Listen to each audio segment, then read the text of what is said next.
Hello friends, ഇതുപോലുള്ള അരിച്ചാക്കുകളൊക്കെ കിട്ടുമ്പോൾ നമ്മൾ അത് ആവശ്യം കഴിയുമ്പോൾ നമ്മൾ കളയായിരിക്കും ചെയ്യുന്നത്. പക്ഷേ ഇതുപോലൊരു അരിച്ചാക്കുണ്ടെങ്കിൽ ഒരു കബോർഡിൽ കാട്ടി നമുക്ക് സാധനങ്ങളൊക്കെ തുണികളായിക്കോട്ടെ എന്ത് സാധനങ്ങളായിക്കോട്ടെ നമുക്ക് നിറയ്ക്കാവുന്നതാണ്. അപ്പോൾ എങ്ങനെയാണെന്നൊക്കെ നോക്കാം. ഈ ചാനൽ ആദ്യമായിട്ട് കാണുന്നവരാണെങ്കിൽ സബ്സ്ക്രൈബ് ഓൾ ഓപ്ഷനോട് തന്നെ വിളിച്ച് വെക്കാൻ ഓർമ്മിപ്പിക്കുന്നു. എങ്കിൽ മാത്രമേ പിന്നീടുള്ള വീഡിയോയുടെയൊക്കെ നോട്ടിഫിക്കേഷൻ കിട്ടുള്ളൂ. അതുപോലെ നിങ്ങൾക്ക് അപ്പോൾ തന്നെ വീഡിയോ ഒക്കെ കാണാനും സാധിക്കുന്നതാണ്. വീഡിയോ ഇഷ്ടമാകുന്നുണ്ടെങ്കിൽ ലൈക്ക് ചെയ്ത് ഹൈപ്പ് ചെയ്ത് സപ്പോർട്ട് ചെയ്യാനും മറന്നു പോകരുതേ. എല്ലാവർക്കും welcome back to Tasty Curry. ആദ്യത്തേത് ഇതുപോലൊരു അരിച്ചാക്കുണ്ടെങ്കിൽ നമുക്ക് വളരെ സിമ്പിളായിട്ട് ചെയ്യാവുന്ന ഒരു കാര്യമാണ്. അപ്പോൾ ഞാൻ എടുത്തിരിക്കുന്ന അരിച്ചാക്ക് നല്ല നീറ്റായിട്ടൊന്ന് എടുക്കുന്നുണ്ട്. അത് കഴിഞ്ഞിട്ട് പിന്നെ എടുത്തിരിക്കുന്നത് പില്ലോ കവറാണ് എടുത്തിരിക്കുന്നത്.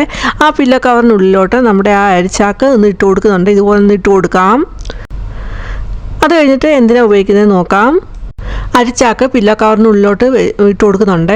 ഇതുപോലെ നമുക്ക് ഇട്ട് കൊടുക്കാം. അത് കഴിഞ്ഞിട്ട് അരിച്ചാക്ക് ചെറുതായിരുന്നല്ലോ, പില്ലോ കവർ വലുത്. അപ്പോൾ ആ പില്ലോ കവറിൻ്റെ എക്സ്ട്രാ ആയിട്ടുള്ള പോർഷൻ എല്ലാം ഇതുപോലെ ഒന്ന് മടക്കി വെക്കാം.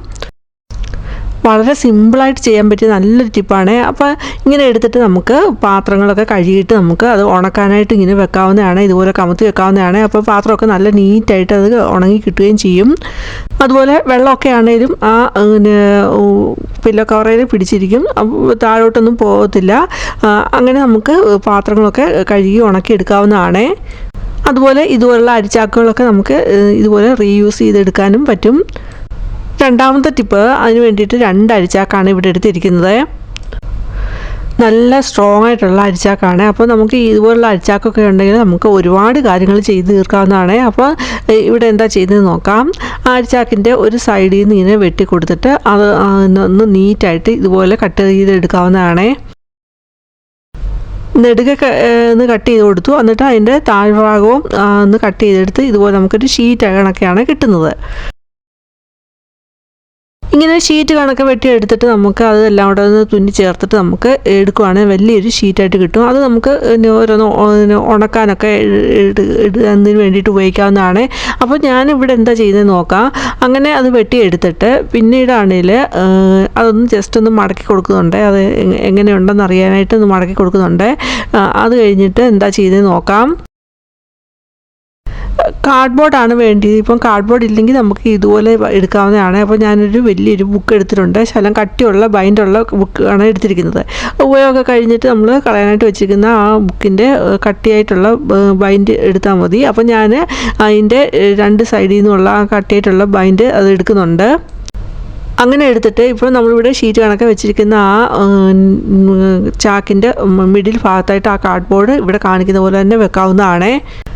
ഇനി നമുക്ക് മറ്റേ എടുത്തിരിക്കുന്ന ചാക്കൂടെ എടുത്തിട്ട് ഇത് ആദ്യത്തെ ചാക്ക് വെട്ടിയ പോലെ തന്നെ നമുക്ക് വെട്ടിയെടുക്കാവുന്നതാണ്.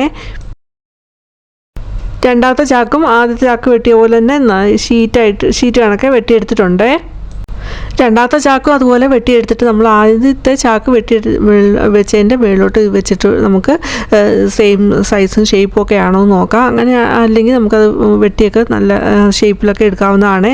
ഇനിയും അതൊന്ന് മാറ്റി വെച്ചിട്ട് ടേപ്പ് എടുത്തിട്ടുണ്ട്. അപ്പോൾ ആ ടേപ്പിൻ്റെ കുറച്ച് പോർഷൻ ഒന്ന് വെട്ടിയെടുത്തിട്ടാണെങ്കിൽ ആ കാർഡ്ബോർഡിലോട്ടൊന്ന് ഒട്ടിക്കുന്നുണ്ട്. അപ്പോൾ അതൊന്നും മൂവ് ചെയ്യാതെ ഇരിക്കണം, അവിടെ തന്നെ ഇരിക്കണം. അതുകൊണ്ടാണ് അങ്ങനെ ഒട്ടിച്ച് കൊടുക്കുന്നത്.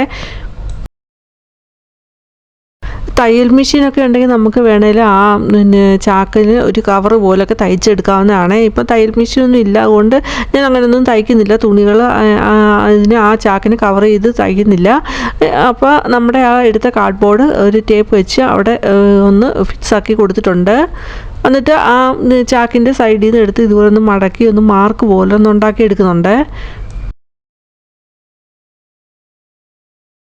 രണ്ടാമത് വെട്ടിയെടുത്ത ആ ചാക്കാണെങ്കിൽ നമ്മൾ ആദ്യം വെട്ടിയെടുത്ത ചാക്കിൻ്റെ മുകളിലോട്ട് വെച്ചിട്ട്, അപ്പോൾ നമ്മൾ അതിനകത്ത് ഒരു കാർഡ്ബോർഡൊക്കെ വെച്ച് ഒട്ടിച്ചിട്ടുണ്ടായിരുന്നു.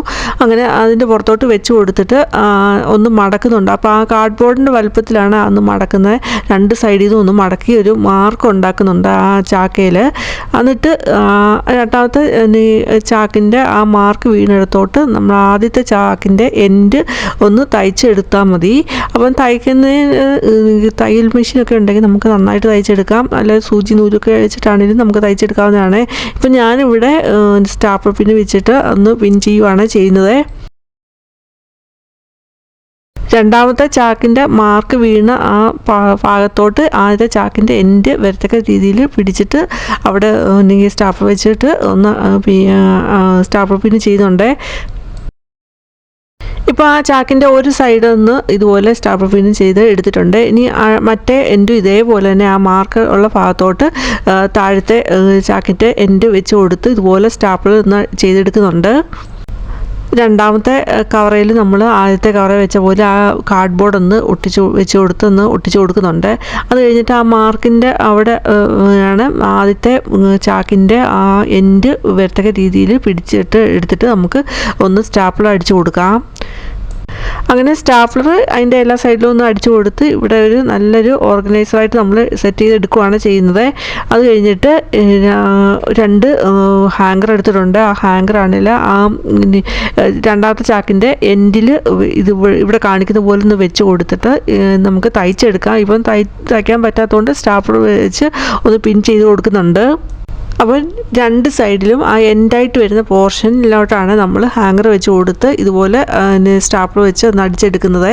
അങ്ങനെ നല്ലൊരു ഓർഗനൈസറായിട്ട് നമുക്ക് സെറ്റ് ചെയ്തെടുത്തിട്ടുണ്ട്. നമുക്ക് ഇങ്ങനെ ഒന്ന് ഉണ്ടാക്കിയെടുത്താൽ നമുക്ക് എത്ര തുണികൾ വേണമെങ്കിലും നമുക്കവിടെ എടുത്തു വെക്കാവുന്നതാണ്. നമുക്ക് കബോർഡിലൊക്കെ സ്ഥലമില്ലെങ്കിൽ നമുക്ക് ഇതുപോലെ തന്നെ അറേഞ്ച് ചെയ്ത് വെക്കാവുന്നതാണ്. അതുപോലെ തുണി വെക്കാൻ മാത്രമല്ല, ഇതുപോലെ ബുക്കുകളൊക്കെ വെക്കാനാണെങ്കിലും നമുക്ക് ഉപയോഗിക്കാവുന്നതാണ്. കുട്ടികളുടെ ബുക്കുകൾ, സ്കൂളിൽ കൊണ്ടുപോകുന്ന ബുക്കുകൾ, എപ്പോഴും എടുക്കുന്ന ബുക്കുകൾ, അത് ആ രീതിയിൽ നമുക്ക് അറേഞ്ച് ചെയ്തൊക്കെ വെക്കാവുന്നതാണ്. അപ്പോൾ ഞാൻ ബുക്ക് വെച്ച് കാണിക്കുന്നുണ്ട്, അതുപോലെ തന്നെ തുണികൾ വെച്ചാണെങ്കിലും കാണിക്കുന്നുണ്ട്. നമുക്ക് നല്ല രീതിയിൽ അത് അറേഞ്ച് ചെയ്ത് വെക്കാൻ പറ്റുന്നതാണ്. ഇതുപോലുള്ള കബോർഡിലാണെങ്കിൽ അതിൻ്റെ കുറേ സ്പേസ് ഇങ്ങനെ പോകുന്നതാണ്. അപ്പോൾ ആ സ്പേസൊക്കെ യൂട്ടിലൈസ് ചെയ്യാൻ നമുക്ക് ഇതുപോലെ ഉണ്ടാക്കി വെച്ചാൽ കബോർഡിൻ്റെ സ്പേസ് ആണെങ്കിൽ നമുക്ക് മാക്സിമം യൂട്ടിലൈസ് ചെയ്യാവുന്നതാണ്. അപ്പോൾ ഞാനിത് കബോർഡിൽ നിന്ന് അറേഞ്ച് ചെയ്ത് കാണിക്കുന്നുണ്ട്. അപ്പോൾ നമുക്ക് ഈ രീതിയിലാണ് കബോർഡിൽ സെറ്റ് ചെയ്തെടുക്കാവുന്നത്. അടുത്ത മൂന്നാമത്തെ ടിപ്പ്, അതിന് വേണ്ടിയിട്ട് വീണ്ടും ചാക്കാണ് എടുത്തിരിക്കുന്നത്. അപ്പോൾ അതിൻ്റെ സൈഡൊന്ന് കത്രിക ഉപയോഗിച്ചൊന്ന് വെട്ടുന്നുണ്ട്. അത് കഴിഞ്ഞിട്ട് അതിൻ്റെ നൂലൊന്ന് ഇതുപോലെ ഒന്ന് ഇളക്കിയെടുക്കാം. അപ്പോൾ അതിൻ്റെ നൂലെല്ലാം നമുക്ക് ഈ രീതിയിലൊന്ന് ഇളക്കിയെടുക്കണം. അപ്പോൾ അതിൻ്റെ ആ ചാക്കിൻ്റെ സൈഡൂടെ ഒന്ന് വെട്ടി കൊടുക്കുന്നുണ്ട്. അങ്ങനെ നൂലൊക്കെ ഇളക്കിയെടുക്കുന്നുണ്ട്. അങ്ങനെ നൂല് ഇളക്കിയെടുക്കുന്നുണ്ട്. നമുക്ക് ലെന്ത് വൈസായിട്ടും ക്രോസ് വൈസായിട്ടുള്ള നൂല് എല്ലാം നമുക്ക് കിട്ടുന്നതാണ്. അങ്ങനെ അത് നമുക്ക് ഈ ഇളക്കിയെടുക്കാം. അതിൻ്റെ നൂലെല്ലാം ഇളക്കിയെടുത്ത് നമുക്ക് ഈ രീതി കിട്ടിയിട്ടുണ്ട്. അപ്പോൾ ഇനി ആ ഒരു സൈഡിൽ നിന്നുള്ള നൂല് ഇതുപോലെ ഒന്ന് കട്ട് ചെയ്തെടുക്കുന്നുണ്ട്. അങ്ങനെ 2 സൈഡിൽ നിന്നുള്ള നൂല് വെട്ടിയെടുത്ത് ഇവിടെ വെച്ചിട്ടുണ്ട്. ഇനി നമുക്ക് വേണ്ടിയത് ഒരു മാസ്ക് ആണ്. അപ്പോൾ മാസ്കിൻ്റെ സൈഡിലുള്ള ആ വള്ളിയാണ് വെട്ടിയെടുക്കുന്നത്. ആ വള്ളി ഇതുപോലെ ഒന്ന് വെട്ടിയെടുത്തിട്ട് നമ്മൾ ആ എടുത്ത് വെച്ചിരിക്കുന്ന നൂലിൻ്റെ നടുക്ക് വരത്തക്ക രീതിയിൽ നമുക്ക് ആ വള്ളി കൊണ്ടൊന്ന് ഇട്ട് കൊടുക്കണം. ഇതിന് പോലെ നല്ല സ്ട്രോങ് ആയിട്ടുള്ള നൂലുണ്ടെങ്കിലും മതി. ഇപ്പം എൻ്റെ ഇല്ലാത്ത കാരണമാണ് ഞാൻ ഇത് എടുത്തിരിക്കുന്നത്. അപ്പോൾ ആ ചാക്കിൻ്റെ വള്ളിയുടെ മിഡിൽ ഭാഗത്താണ് നമ്മൾ ആ മാസ്കിൻ്റെ വള്ളി വെച്ചിട്ട് ഒന്ന് കെട്ടിയിട്ട് കൊടുക്കുന്നത്. അപ്പോൾ അത് ഊരി പോകാത്ത രീതിയിൽ നന്നായിട്ടൊന്ന് കെട്ടിയിട്ട് കൊടുക്കണം. എന്നിട്ട് അത് ഈ രീതിയിൽ എടുക്കുന്നുണ്ട്. അത് കഴിഞ്ഞിട്ട് വേണ്ടിയത് ഒരു ബോട്ടിലിൻ്റെ ക്യാപ്പാണ്. ആ ബോട്ടിലിൻ്റെ ക്യാപ്പിൻ്റെ നടുക്ക് ഒരു ഹോൾ ഇട്ട് കൊടുക്കുന്നുണ്ട്. അങ്ങനെ ഹോൾ എടുത്തിട്ട് ആ നമ്മളുടെ ആ മാസ്കിൻ്റെ വള്ളി ആ ഹോളിൽ കൂടെ ഇത് ക്യാപ്പിലോട്ട് കയറ്റിയിട്ട് ആ ക്യാപ്പിൻ്റെ അവിടെ വീണ്ടും ഒരു കെട്ട് കൊടുക്കുന്നുണ്ട്. അപ്പോൾ അത് ഊരി പോകാതെ അവിടെ ഇരിക്കും. അത് കഴിഞ്ഞിട്ട് ആ കുപ്പിയുടെ ഇതിലോട്ട് ആ ക്യാപ്പ് ഇട്ട് ഒന്ന് കൊടുക്കുന്നുണ്ട്. ഇതുപോലെ ഒന്ന് ടൈറ്റായി എടുക്കുന്നുണ്ട്. അങ്ങനെ നല്ലൊരു നമുക്കൊരു ബ്രഷ് പോലെ ഉപയോഗിക്കാൻ പറ്റും.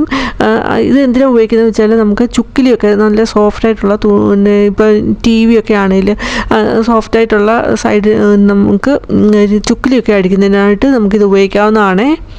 ചുക്കിലിയൊക്കെ അടിക്കുന്നതിന് അതുപോലെ തന്നെ പൊടികളൊക്കെ കൊട്ടിക്കളയുന്നതിനൊക്കെ നമുക്കിത് ഈ രീതിയിൽ ഉണ്ടാക്കിയെടുത്തിട്ട് നമുക്ക് ഉപയോഗിക്കാവുന്നതാണ്. അപ്പോൾ ഇന്നത്തെ ടിപ്സും എല്ലാം യൂസ്ഫുൾ ആണെന്ന് കരുതുന്നു. യൂസ്ഫുൾ ആണെങ്കിൽ ലൈക്കും ഹൈപ്പൊന്നും ചെയ്യാനൊന്നും മറന്നു പോകരുത്. അതുപോലെ നിങ്ങളുടെ ഫാമിലിക്കും ഫ്രണ്ട്സിനും ഒന്ന് ഷെയർ കൊടുക്കുക. ആദ്യമായിട്ട് കാണുന്ന ഒരു സബ്സ്ക്രൈബ് ഓൾ ഓപ്ഷൻ കൊണ്ട് തന്നെ ചെയ്ത് നോക്കുക. എങ്കിൽ മാത്രമേ പിന്നീടുള്ള വീഡിയോയുടെ ഒക്കെ നോട്ടിഫിക്കേഷൻ കിട്ടുള്ളൂ. ഇനി വേറൊരു വീഡിയോ ആയിട്ട് വരുന്നിടം വരെയും ബൈ. Thanks for watching.